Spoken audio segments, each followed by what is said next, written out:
So after 2 weeks of being away from D&D, where Group 89 is finally resuming its adventures, although I say resume, we haven't really made it all that far, I imagine, and I know I always say this, but I imagine that this session recap is going to be rather short, because we didn't really do a whole lot. Some leads have been discovered. We have a firm plan of what we're going to do next, and we are well on our way to doing what we have initially set out to do. So next session we should actually have lots of new developments going on. So we'll see how this goes. Happy New Year, by the way. So yes, this session began at about 20 to 7, and we finished about 10:30 in the evening. Some technical difficulties and food issues as well had occurred. The game began when our characters had a long rest and leveled up in the previous session. And we were just sort of finishing up a few things in town, having breakfast, getting ready to organise transport out into Thundertree. We decided that Gundren Rockseeker, our employer who was kidnapped by the Cragmore clan of goblins, or goblinoids, had been taken, and we basically need to find him soon because his life is in danger. Given that he didn't have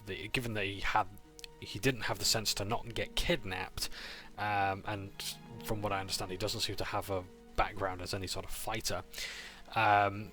Every day that he's under interrogation is a day closer to him basically just giving up the secrets to the Black Spider of Wave Echo Cave.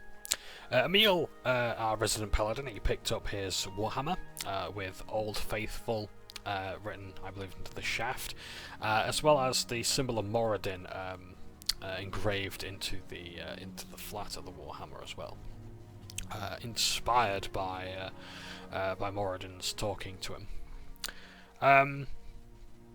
He sees Tomlin as well, Tomlin Stonehill of the Stonehill Inn, to ask if the mayor, or rather the town master, Harbin, is being fed, and that while he is being looked after, the Red Brand isn't as such. But I think some extra money was given to sort of pay for him, at least while he's awaiting trial. Not that he will see much of a trial. As we're all sort of planning on going to Thundertree, our characters are deciding how we're going to get there. Eliza rolls 11 for history, and she knows that Thundertree is unsafe, but she doesn't know why. Most of these things are stories. She hasn't had any sort of real confirmation as to why it is dangerous. Ellie, our new halfling member of the party, rescued from, or rather who rescued themselves from Tresendar Manor from the cells, had also rolled a 5 as well for history, and she doesn't know anything more than Eliza. Now, my character's been in Neverwinter for over 200 years, so surely he would know something, but I didn't really pipe up. I didn't want to push our luck here.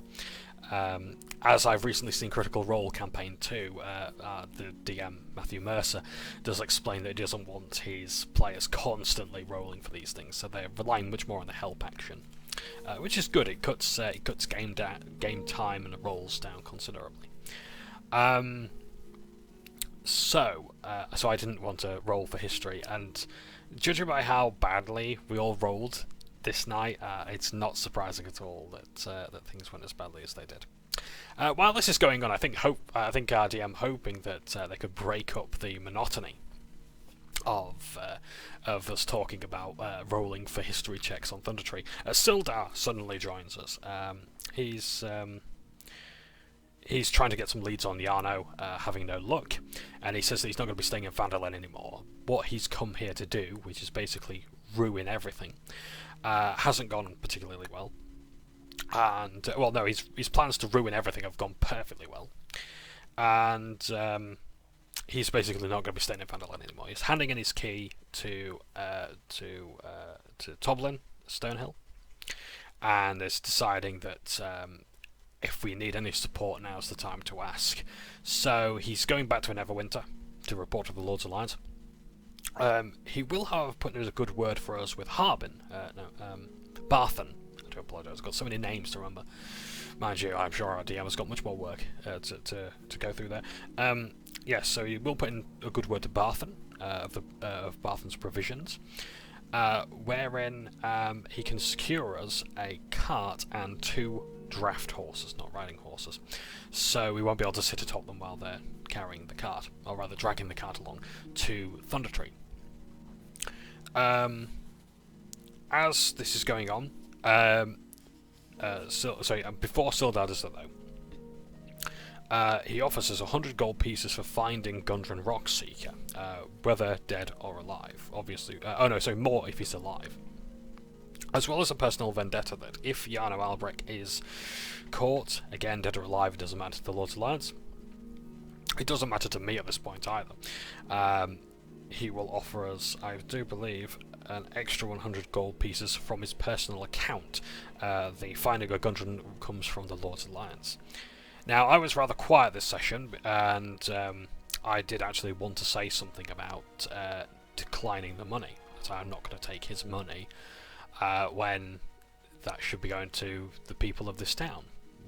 How come is the Lord's Alliance is not seen to the people of Phandelver, who, you know, because I hold Sildar Hallwinter as responsible as Jarno Albrecht for the death of Theldentra and whatnot, that he and his organisation were not checking in on this. And there's so much proof that the Lord's Alliance is completely inept when you see how easily, their agents are getting either away with murder, literally, or are getting kidnapped. You know, I'm starting to wonder now that these are Fallout factions where every single they all have their good things, but they have this one critical weak point and you always have this snake eating its own tail sort of thing, where it's like rock paper scissors, where you've got all these different factions have their own problems that prevent them from being totally effective. And in a way, that's good writing as well. But in terms of Sildar and Jarno, I don't know. It's is this common in the Lord's Alliance that they are just woefully inept at sort of looking after the places that they go to? Is this meant to be like the Imperial Guard or whatever, where from Warhammer, where they take a place except they don't really hold it all that well? I don't know. Anyway, so Sildar saves us a few more rolls anyway and tells us about Thundertree. He doesn't really know much about it other than the town was abandoned by the volcano, Mount Hotnow, I believe it was, or Hotnow, had erupted and destroyed it. And I looked at a map of Neverwinter while we're on the subject of are we going to Neverwinter by any chance, and there is this dirty grey, almost like a gash, really, this massive scar in the city, and that's apparently the damage that was caused by the volcano. Who'd have thunk it? So yeah, so I'm gonna have to look into that more because I do like Neverwinter. So we talk about Harbin the Townmaster being put on trial for his duplicity and the kickbacks he was receiving, as reminded to us by Shoria, from the Red Brand money. And it's very unlikely that he's actually going to see a trial, so that's further aggravated to Garfeld. Once again, I didn't say anything. And yeah, so that's further solidified my thoughts on the Lord's Alliance and how they're not really actually doing anything. I will read up on the lore because I've disparaged them this much, but still. So it says it's unlikely he's going to see a trial, and the Red Brand, I believe, Carl, he's going to basically be left to mob justice. Now, I hadn't thought about this at the time, but I should have mentioned it actually. I have been wondering if Eliza would perhaps want to talk to what's his name now? The love interest.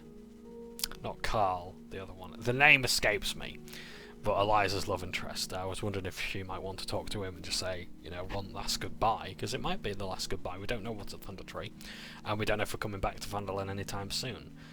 And of course I don't want him, and furthermore I don't want him getting caught up in the mob justice. I don't want anyone attacking him because he was a red brand, if, you know, brought into their influence by duplicitous means. He didn't know what he was doing.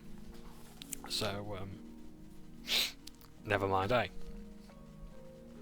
So, yeah, I think that's really about it. We get ready to get on the cart, and that's when we see Sister Gorell leaving Phandelver.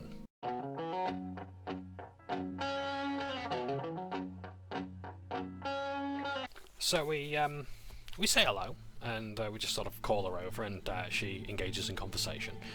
And we ask just where she's going and what she plans on doing. Now, she's whispering this, and I think she would... It wasn't clear if I could hear this, if it was like for me to not listen and get enraged and want to turn the cart to Connieberry, or if this was more for the townspeople, so she didn't worry them, because Phandelver's quite busy. I think our DM has made it quite clear how many more people there are in Phandelver than our previous DM did, and that's okay. And it makes sense as well that now the roads are a bit safer and people are risking it, and they're hearing good things about safety and whatnot.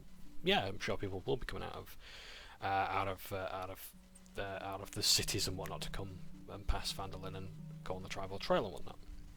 So she's wearing a lot of travelling gear, and she's whispering about miners running into some unsavoury things, including sights of the undead near the old well. This is revealed on our map of the Sword Coast, and she's whispering this to Emil and Ellie, and I mean, she's saying that like the miners have returned safely to Phandelver, but they're not going to be going back to the mines wherever they are really anytime soon. So Emil's just asking if she's okay, if she wants any assistance. She seems to be able to do things on her own. Rolls a 9 insight check, and yeah, Sister Gorell seems confident in her abilities. We also ask about Rydoth as well, the druid of Thundertree, and she says that he's eccentric, and that they are not exactly friends. They are more... They know each other on like a first name basis, and that's really it. They're not friends by really any sort of stretch of the imagination. And apparently he's eccentric. Now, Eliza does say to her, you know, well, I wear leaves in my hair, and she said, no, I mean, he's a lot more eccentric than that. So we shall see what he turns out to be like. At this point, our characters, we decide to have a break very quickly, and we just carry on. As we're travelling the road, I think we've just made it to the high road. The high road off the Tribal Trail.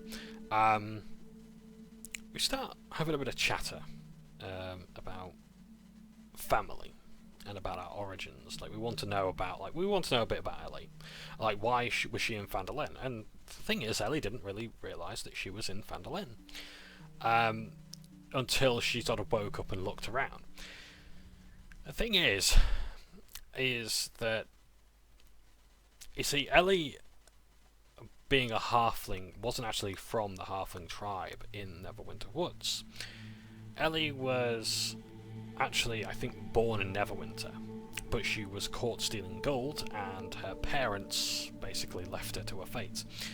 Now, the guards decided that they were going to adopt her, and I think it seems as though a family decided to pay the bail for this 5-year-old halfling, and basically take her back to the woods. I think this is how it went. I apologise if I'm butchering it.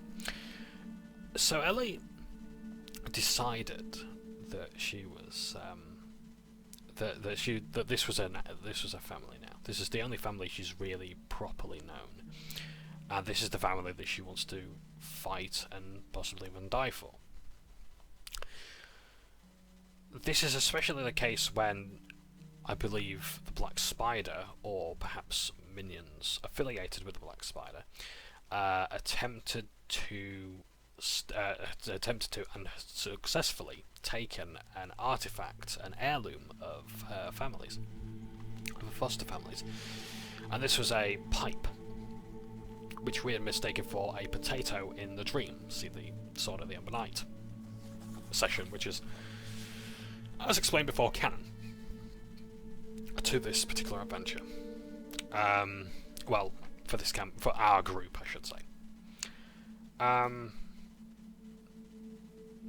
Now, on a quest to find this pipe, this beautifully crafted pipe by halfling artisans,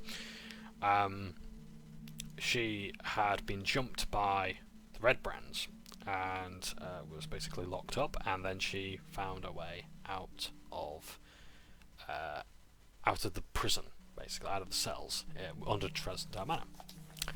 This leads to a conversation about family. Eliza talks about how she ended up in Neverwinter, and how she's always lived in the woods, but she only really came to Neverwinter because she had witnessed a ritual wherein a witch and several figures in black cloaks had attempted to sacrifice two prisoners. At least that's what she imagined.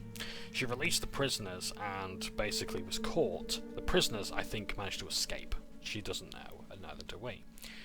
But the prisoners seem to have escaped, but now the witch and her minions are pursuing her. So, rather than hide in the woods, she's now come to Neverwinter. And that's why she's quite naive and doesn't quite know how all of these different things work in the cities, in civilization. She would far prefer to be in the woods, but unfortunately it is not safe enough for her to go there, especially being this low level as well. Mind you, she's done well for herself to say that she's practically the one who's done the most hitting with rapiers, as well as Shoria in terms of spell attacks. So while this is going on as well, Eliza is frequently dancing, except not dancing, with her echo. She's sort of like playing around with it, trying to understand how it works and whatnot. So yeah, this then leads to the situation about talking with parents. I unfortunately didn't really get much about Eliza's parents. I think I think I was just trying to wait. I was just waiting for like other more key things. I didn't realise I was actually going to be talking about this in the recap. I honestly just thought I'd be like, well, maybe I'll just give this one a miss. So I may have missed a few things, and I apologise. If anyone wants to run it by me again, I'm sure they will, or I can ask them, and they'll tell me anything they tell me there. Shoria does not have fond memories of her mother, the only family that she really knew. Her mother was a prostitute, essentially, and Shoria had grown up in the cat house, and she said that her mother locked her in a cupboard so the child wouldn't see what her mother was doing, but she never thought it was an idea to perhaps cover the child's ears as well. So Shoria is not really overly fond of her family that she knows. The only real love she's had for anyone is perhaps those who have no choice but to be there, and indeed those as well who, as well as Stefan as well. And she does always wonder about the price that she may have to pay for the powers that Titania has granted her. She talks about Titania as well, knowing that there's going to be a price, and that she's wondering when she might be called away to fight Stefan, Titania's previous agent, as killers and such. Also, as well, she has a mark on her hand that glows when the enemies of Titania appear. But so far, in I think the years that she's had these gifts, she hasn't had anything yet. Emil then tells us of his very stereotypical dwarven parents, stubborn, hardy, ale when you're old enough. But he only really talks to his sister, and he hasn't spoken to her in years. He hasn't been home far to the the Frostback Mountains. I don't know if that's somewhere he's homebrewed or if that is an actual place. I was meaning to read this before. And that he needed to go very, very far away from there. He also says everyone has a sob story, don't they? Maybe when I'm drunk, I'll tell you. Oh yeah, we also learned as well that Eliza has a brother as well, when Emil had said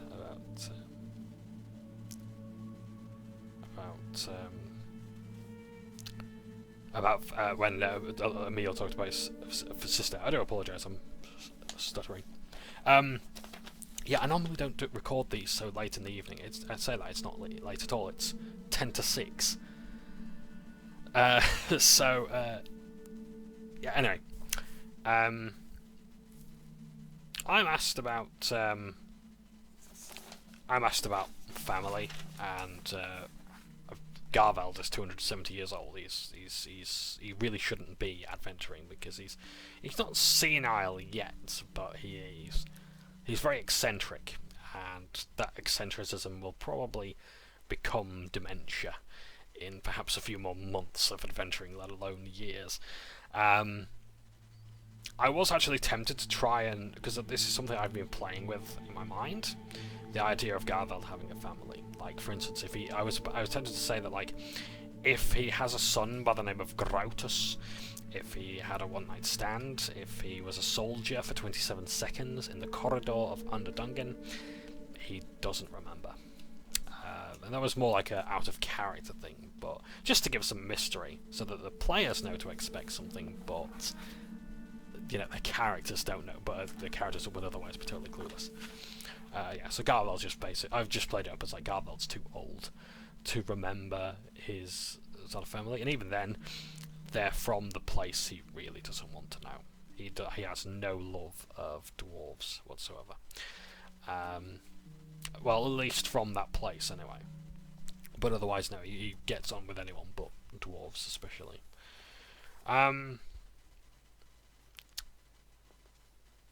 Yeah, I think that's about it for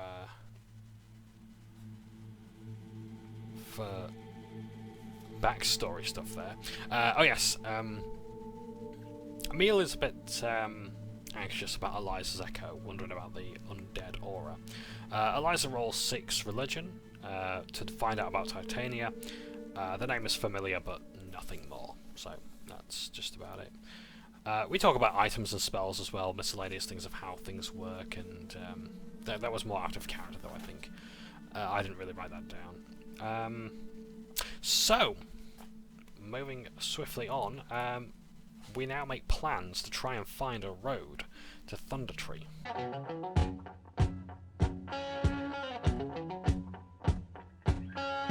Well, Shoria and Eliza are milling about in the cart. They're looking about for the trail to Thundertree, because there are no roads according to the map. Shoria rolls 14, Eliza rolls an 8, and Shoria with a 14 perception, bear in mind as well she's got a passive perception of 19, as well as the same for investigation, because of the observant feat that she's given at level 3.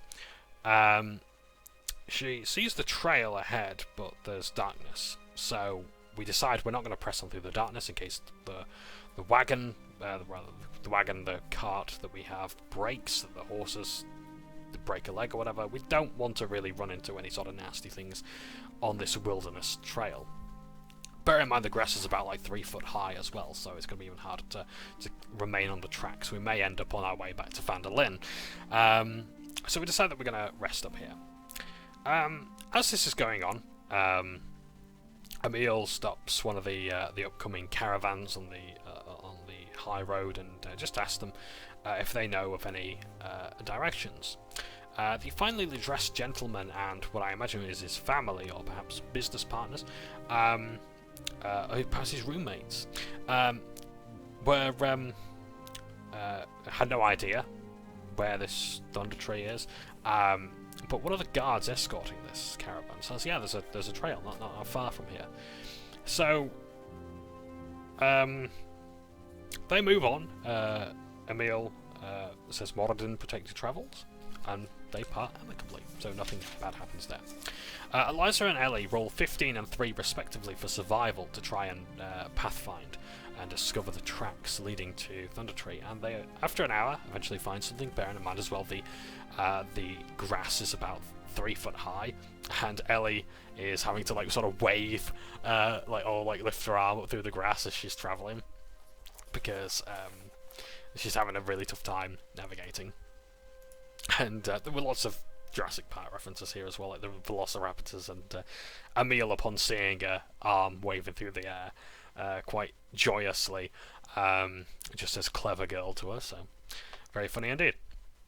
So Eliza and Ellie have taken point because Eliza has sort of done this kind of thing before, especially with the first session that we had, where we went to Cragmore Hideout. We had to find the path, and Eliza went on her own for like a couple of hours. Like she spent 2 hours getting there and 2 hours back, and yeah, she found the entrance to the cave, surely enough, and silently as well. She reported to us what she could see. So we relied on those two. Now, at this point, we have a random encounter. So our DM asks one of us to roll a d10. And Shoria's player says that because I can't talk, I wasn't using voice comms at the time, I was using text comms. She says, because I can't talk, it's got to be me who votes. I can't object to it fast enough. So I'm like, okay, fine, I'll roll a d10. And I roll a 3. And so Shoria, in the near mid-afternoon sun, she looks in the trees and she sees something lying on the ground. Each of our characters roll perception. Ellie rolls a 16, Shoria rolls 11, Eliza rolls a 6, and I roll 7. But Emil rolls a 20. I was saving Emil to last because I thought it was a natural 20. It was not. It was 18 plus 2. Oh dear. Lots of natural 20s coming up though. Oh yes, our DM once told us as well that they had a game, or no, I think it was Ellie, Ellie's player, who said that they had a DM who rolled 19 20s in a row. So if that's not fudging, then that's some. If that's not digital dice either, that can't be digital dice. That's got to be physical dice, surely. And I think there's a bubble or two in that. There's got to be something wrong with that dice, or something right with it. See, if you're a player, it's something right. If you're a DM, it's something wrong. So I don't make the rules. Anyway, so lying in the trees, there's a leg on the floor. Ellie rolls 17 stealth to approach it and just see what it is. It's a severed leg, humanoid. It's rotten. She pokes it with a stick. It smells. Yeah. She rolls a rather impressive 16 for medicine. It has clearly been ripped off rather than surgically removed. There are teeth marks on the bone that is revealed. There's small pieces of flesh here and there, as well as another partial leg. Again, smaller bite marks, some big gnaw marks, I think that says, from a larger predator. There's also some bile nearby as well. It's quite clear that some of the flesh has been regurgitated, so that what we imagine is that that perhaps one predator has come by, eaten most of the remains, and then the second one has come along, eating the remains much later, and has been sick from them. So I decide to have a look with a 12 medicine check, and what I realise is that the decomposition here is not normal. This is very much like the unsettling aura that I felt in the crevasse in Dresdendown Manor. So again, something necromantic is going on here. I use Ice the Grave to reveal just a slight tinge that these legs had belonged to the undead, but Otherwise, no. There's no sort of trail. There's no other revealing of the undead anywhere else. These are zombified remains, but that's it. We couldn't really find something else. Now, Shoria, with a passive perception of 19, this is where this comes into play. Shoria thinks she hears something rustling in the woods. Emil rolls 3 for perception to see if Ellie's playing a prank, and like she's just like underneath him, looking up, like waving or whatever, something like that. Ellie rolls a 12 for perception to see where Shoria points.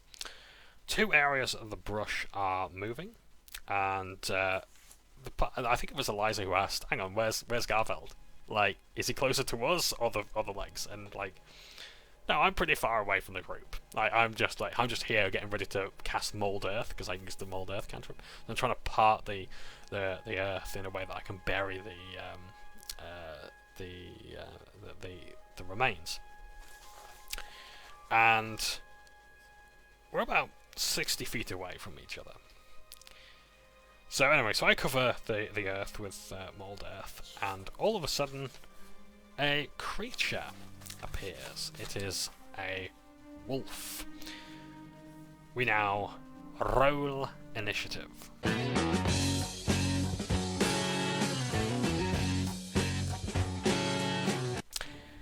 I have got the initiative order wrong as always. And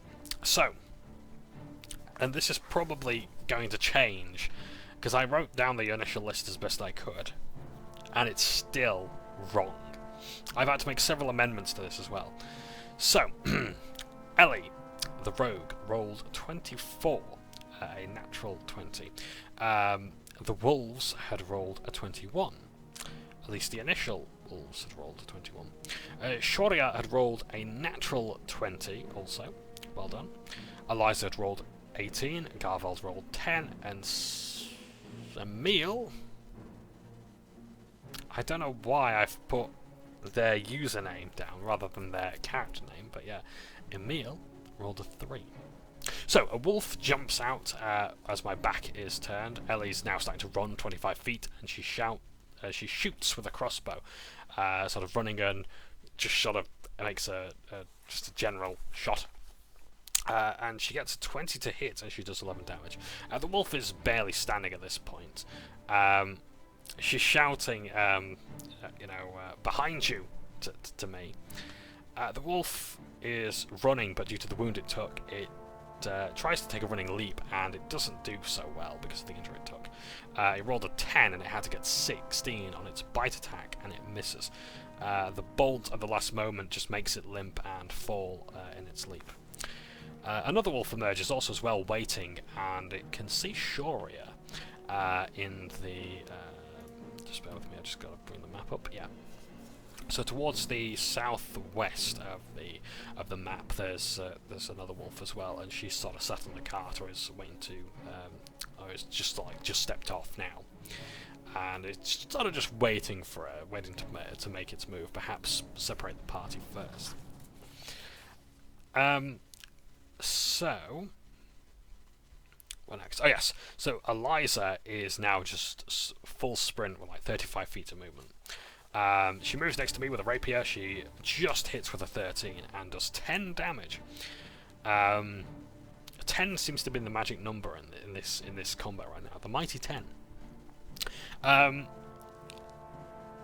So yeah, it dies. It doesn't even whimper when she just throws the rapier through it. And then she sees another wolf. 3, 4. Yeah, so there's like about 3 or 4 wolves in total in this combat now. So another wolf with initiative 16 runs at Eliza, rolls a 7 to hit and just misses. And then another one marked with a blue counter, or blue and red counter, follows behind her.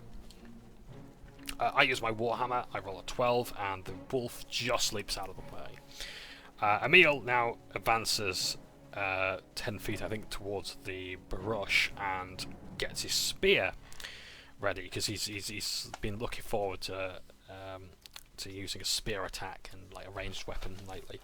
So yeah, so he's finally had a chance to it, so he's going to try and throw it. and he has to move in to hit it, and he rolls a 21 and does 5 damage.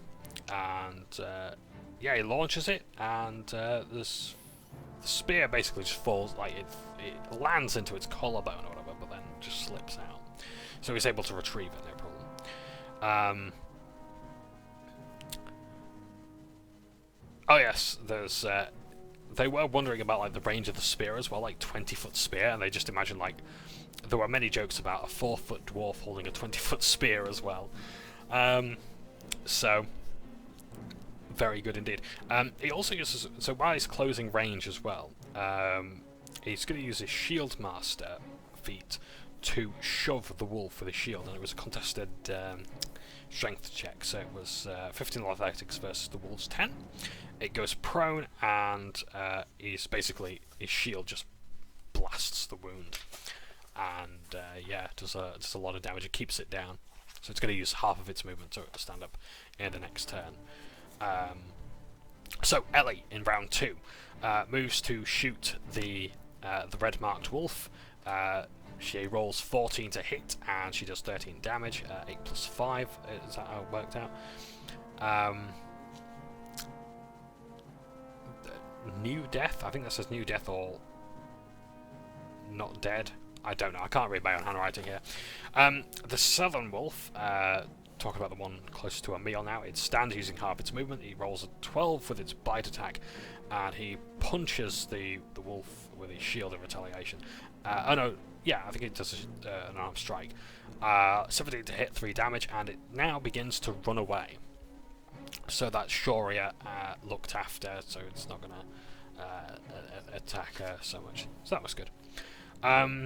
Now Shoria has decided to join the northern combat with a 23 to hit with a Eldritch Blast, and yeah, it just whizzes past Eliza, and it does 3 damage to one of the wolves, but the grass is absorbing most of the impact of the Eldritch Blast. Eliza summons her Echo and rolls a 3 to hit the blue-red marked wolf. And, sorry, I'm just looking at my battle map here, and it's just... like, there's got to be a better way to give these things marking, surely. I don't know, but anyway. I'm not complaining, really. Yeah, so Eliza summons her Echo and rolls a 3 to hit the blue-marked wolf. She, on the other hand, rolls a 23 to hit and rolls 14 to kill it as well. So that was good. Once again, like I think she just like thrust it through the wolf's skull, and it just hits the ground. There's a lot of penetrating skulls and getting stuck to things as well in this DMA. I suppose there's only so much you can do with like a thrusting weapon, really, isn't there? But still, never mind. So, the blue marked wolf now remains. It rolls a 17 to hit versus the 18 to hit Eliza. 18 AC Eliza, rather. Now I cast Toll the Dead on the red marked wolf, I believe, because that was wounded. It rolls a 10 wisdom saving throw, and it needed 12, and I do 7 damage to it, and it yelps and shakes its head, but is otherwise not dead. Emil now picks up his Warhammer with a free action and runs towards Shoria to try and to provide some cover, and just make sure that he's in with the range if anything gets worse.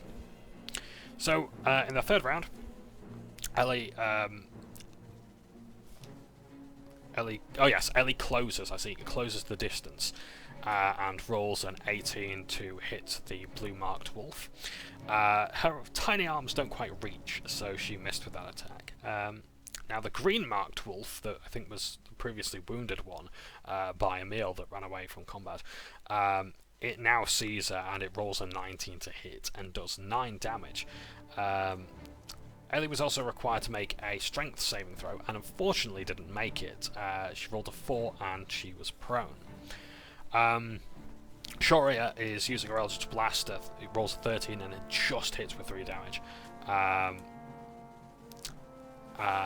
To hit, I don't know which wolf. I think perhaps the blue wolf, the blue-red marked wolf. And then she goes back to check on the horses, which are somewhat afraid, but otherwise fine. There's no chance of them bolting just yet.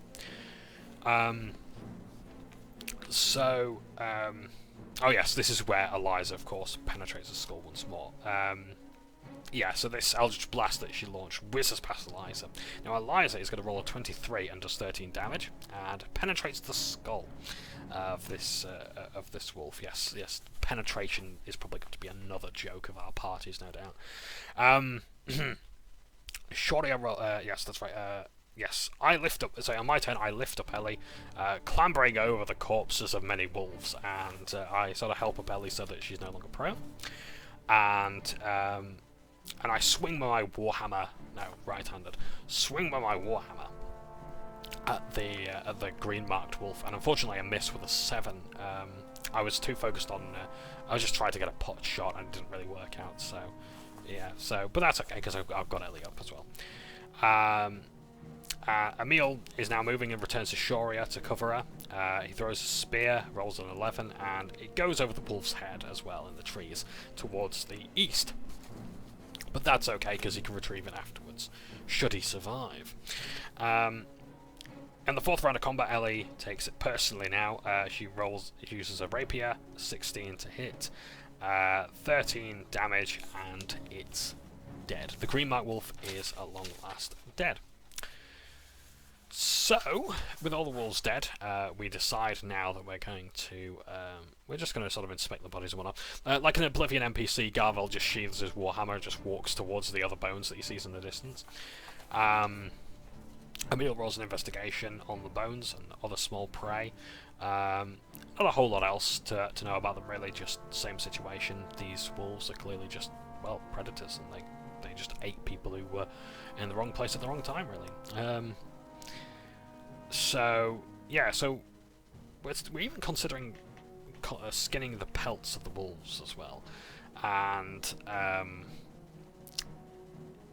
that's probably not a good idea. Like, we don't have leather workers tools. Like, we managed to skin one of the pelts, which, like, rather Eliza does. I believe she had to make a check for it, I'm not sure. Yes, oh, did she? Yes, so she used, like, a dex and survival check, which was 13 plus 2 equals 15. So not bad. So she managed to, for a first attempt, she managed to salvage one of the pelts. But it's going to probably start smelling soon, without tanning and things like that. So, yeah, much discussion on leatherworking there as well. And talk of wee-wee.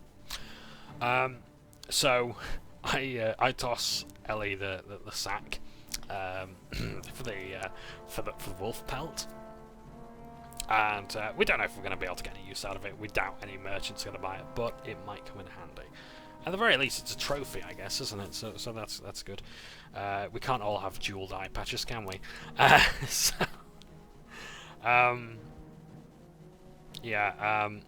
Shoria's wondering if we could perhaps even salvage the meat from the wolves, but given their diet, it probably wasn't a good idea, as I'd suggested to her. So, yeah, so I've put here, we talk the joys of tanning and dysentery. Tanning and dysentery. I think that's going to be the title of this episode. Tanning and dysentery. Anyway, yeah, so we go back onto the road now, and we now see the ruins of Thundertree. Yeah, it's quite a big map. Our character portraits are really tiny, and we don't really see a whole lot. We can see the roads, the sort of streets and roads and whatnot, and not a whole lot to see. We are losing the about last hour and a half that we've got of light, so we're probably going to want to find some shelter and take a long rest. But yeah, so we've just arrived there. As we're going back as well, we've got about 10 minutes. It took about 10 minutes to get there, and Emil heals Ellie's wounds for 9 HP with his Healing Hands ability. I think it was Lay on Hands. I can't remember. I'm not as well versed in Paladin as I should be, to be honest. Yeah. I didn't really play a Paladin in Baldur's Gate, even though they're practically better than fighters in just about every way, in my opinion, but still. Yeah, I think it was Lay on Hands, was it? Yeah, lay on hands pool. Yeah, that's right. Yeah, so he used 9 of his 9 lay on hands, so he's got 6. So yeah, so we'll probably do for a long rest soon anyway. So yeah. Oh yes, and there was a sign that said the one of danger. We made many jokes about don't dead open inside, so that was good.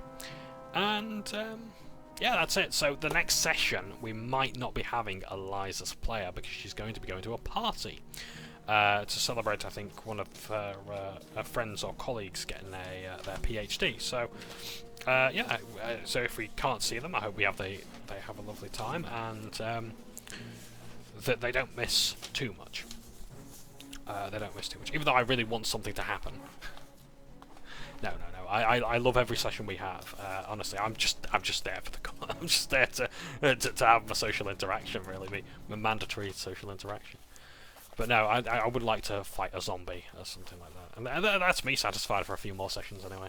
So yeah, but yeah, it's looking good. And now we're in Thundertree. There is a lot more potential for much more fresher stuff going on. Like we spent, like, what was it, like 4 or 5, maybe even 6 sessions on Phandelver.